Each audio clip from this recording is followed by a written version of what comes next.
Fala aí, meu povo, muito bem-vindos ao Dicas de Felipe. Vamos continuar nosso assunto de números complexos nesse vídeo falando de módulo e de conjugado. Como é que se calcula, o que se faz, quais são as propriedades. Vamos dar uma olhada aqui comigo. Vamos começar pelo módulo e nada mais é do que fazer um Pitágoras, literalmente. Tá? A gente vai ter aqui o seguinte, se o R é a hipotenusa, eu tenho o A como cateto horizontal e o B como cateto vertical. Ah, Felipe, mas e se o A for negativo, se o B for negativo? Gente, se tiver um menos na frente, o Pitágoras não vai elevar ao quadrado? Então menos vai sumir de qualquer jeito. Se preocupa com isso não.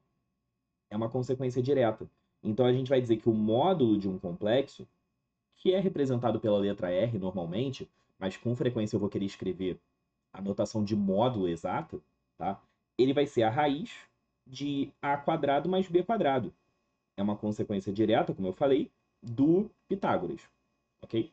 O que vai ser muito interessante para a gente aqui são as propriedades que esse complexo vai ter. Repara só, e eu vou enfatizar uma frase no final que vai ser muito parecida com a frase que a gente vai usar nos conjugados, ok? Vai ser o seguinte: se eu quiser fazer módulo de um produto de complexos, isso é a mesma coisa que fazer o produto dos módulos. Olha a frase: módulo do produto é o produto dos módulos. Guarda essa frase aí. Se eu fizer uma divisão, módulo da divisão, isso é a mesma coisa que calcular a divisão dos módulos. Olha a frase de novo. Módulo da divisão é a divisão dos módulos. Tá ficando interessante. Vou descer aqui um pouquinho. Ué, esse aqui não era para ir junto, não. Beleza? Se fosse o módulo de uma potência, módulo da potência é a potência do módulo. Se for módulo de uma raiz, raiz enésima qualquer, módulo da raiz é a raiz enésima do módulo. Pô, interessante. Então, a gente pode dizer o seguinte: não vai valer sempre, não. Perceba que eu não botei soma nem subtração, né? Mas é quase verdade que. Opa, pera. Vou errado isso aqui. É quase verdade que módulo da operação é a operação do módulo.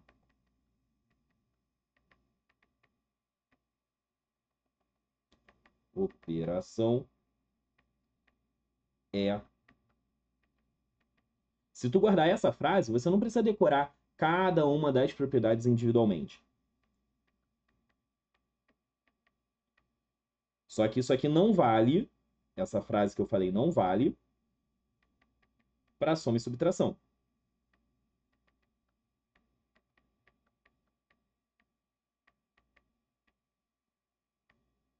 Beleza? Vou botar aqui no cantinho. Aqui eu falo um enter maroto. Pronto, temos aqui a ideia. Então, o módulo da operação é a operação do módulo, exceto para soma e subtração. Como que vai ser na soma e subtração, então? Eu posso falar alguma coisa? Cara, posso. O que eu posso falar é o seguinte: a gente vai ter que módulo da soma é menor ou igual, não precisa ser igual necessariamente, tá? É menor ou igual que a soma dos módulos. Esse maluco, a gente dá um nome. A gente chama de desigualdade triangular. Deixa isso aqui textualmente também. Textualmente não, digitado, né? Textualmente já tá. Desigualdade triangular, que na prática é a condição de existência de um triângulo, né? A desigualdade triangular, ela recebe esse nome porque é a condição de existência de um triângulo. Maneiro?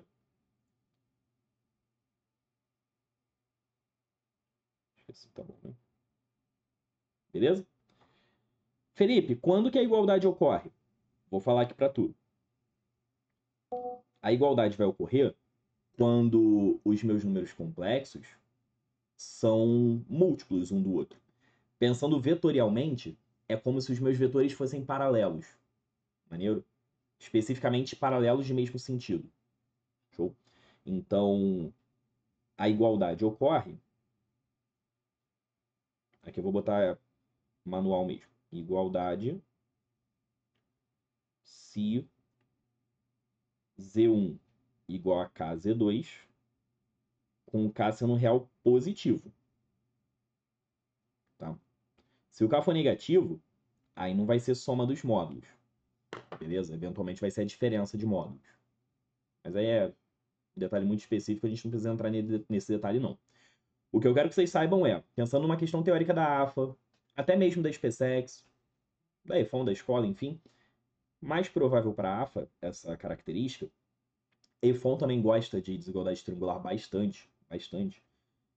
A desigualdade triangular, por padrão, ela tem um menor ou igual. Tá? Quando a gente pensa na condição de existência de um triângulo, só tem o menor, é só menor. A igualdade ocorre quando eu não tenho um triângulo, especificamente quando os meus complexos estão apontando para a mesma direção, mesmo sentido. Tranquilo? Então eles têm que ser paralelos. Por isso que um tem que ser múltiplo do outro, com a constante multiplicativa positiva, especificamente. Maneiro? Agora a gente passa para o conjugado. Tá? Então, essas propriedades elas são poderes que você vai ter para facilitar a tua conta do módulo. Tipo, se tem um produto de complexos, você pode calcular o módulo direto. Faz o módulo de cada um e multiplica. Tu não precisa fazer o produto todo para só então calcular o módulo. Olha o rolê que tu vai fazer. Tu poupa muita conta usando essas propriedades. Tá? Isso desde a prova da EAR até a prova do INE e do ITA. Em todas elas você consegue poupar trabalho, ok? Para o conjugado, o que vai acontecer é o seguinte. Eu tenho um complexo Z, né? Lembra que o Z é representado por uma seta, partindo da origem, ok? O que a gente vai chamar de conjugado desse Z é literalmente você trocar o sinal da parte imaginária especificamente. Só da parte imaginária. A parte real continua com o valor que ela tinha ali originalmente. E a gente vai denotar como Z barra. Tá? Mas repara só, se a gente trocou o sinal da parte imaginária, o B virou menos B. Então, olha só, se eu estiver na forma algébrica, o A mais BI me leva para o conjugado A menos BI. Isso costuma ser bastante usado, por exemplo, em polinômios. Se eu tenho coeficientes reais, uma raiz complexa, A mais BI, garante a presença de outra raiz complexa da forma A menos BI, que é o conjugado. Tranquilo? Então, basicamente, nos polinômios com coeficientes reais, isso é muito importante, as raízes complexas vêm em pares. Mas isso fica para uma aula de polinômios, tá? Não vai ser nessa aula de complexos, não. É só para comentar que existe esse fato. Da mesma maneira, eu posso pensar no conjugado na forma trigonométrica. Eu não tenho que sair da forma trigonométrica, não. Eu posso manter nela. Porque se o argumento é θ, entenda que esse θ estaria aqui no sentido trigonométrico, sentido anti-horário, eu posso pensar que o conjugado, ele andou θ no sentido horário. Mas, gente, θ no sentido horário, o sentido aqui é importante para o círculo trigonométrico. Então, eu posso pensar que é menos θ. Em outras palavras, o conjugado na forma trigonométrica, tu mantém o módulo, você troca o sinal somente do argumento. Você não precisa pensar, eu tenho que abrir, botar na forma algébrica, trocar o sinal do B. Você pode pensar nisso, não tem problema. Mas na trigonométrica, tu pode trocar direto o sinal do θ, de boas. Não tem problema, não. E a título de propriedades, vou botar só as principais, ok? Porque assim, já existia a regra de, que vai ser bem parecido aqui com o que a gente fez no módulo, já existia a regra de conjugado da operação é a operação do conjugado. Essa regra já existe, tranquilo? Então não vou ficar perdendo tempo dizendo que o conjugado da soma é a soma dos conjugados. O conjugado do produto é o produto dos conjugados. Eu vou focar nas propriedades que são diferentes, que não são óbvias, ou pelo menos não são nesse formato, ok? Então vou deixar escrito aqui, esse não tem exceção, conjugado da operação é a operação do conjugado. Essa frase em português é simplesmente para tu lembrar com mais tranquilidade, com mais facilidade, da propriedade. Fechou? Conjugado da operação é a operação do conjugado. Agora, além dessas, que já são várias, né? Conjugado da soma, da diferença, do produto, da divisão, da potência, da radiciação. Só aí já tem 6 propriedades. Além dessas, a gente pode falar de mais 3, especificamente. Se eu pego a soma de um complexo com o seu conjugado, forma algébrica mesmo. Isso aqui vai dar 2 vezes o A, que aqui, para ficar bonitinho, vou botar como parte real do Z. A mais BI somado com A menos BI, o BI vai cortar, pô. Ah, mas a gente nem falou de operações algébricas ainda. Pelo amor de Deus, jovem. É só juntar os semelhantes. Real com real, imaginário com imaginário. Depois a gente vai falar dessas operações, mas é bem tranquilo, não tem nada misterioso não. Se fosse uma diferença, Z menos Z barra, o A vai cortar e o BI menos BI vai dar 2BI. Então seria 2 vezes a parte imaginária vezes I. Tranquilo até aí? E o último é o seguinte: se você fizer o produto de um complexo com o seu conjugado, é um produto da soma pela diferença, vai dar o quadrado do primeiro, menos o quadrado do segundo. Só que o segundo tem o i, e é o quadrado da menos 1. Então, na prática, isso dá A2 mais B2. Olha a relação aqui. A2 mais B2 é o quadrado do módulo. Em outras palavras, Z vezes Z barra é o módulo de Z ao quadrado.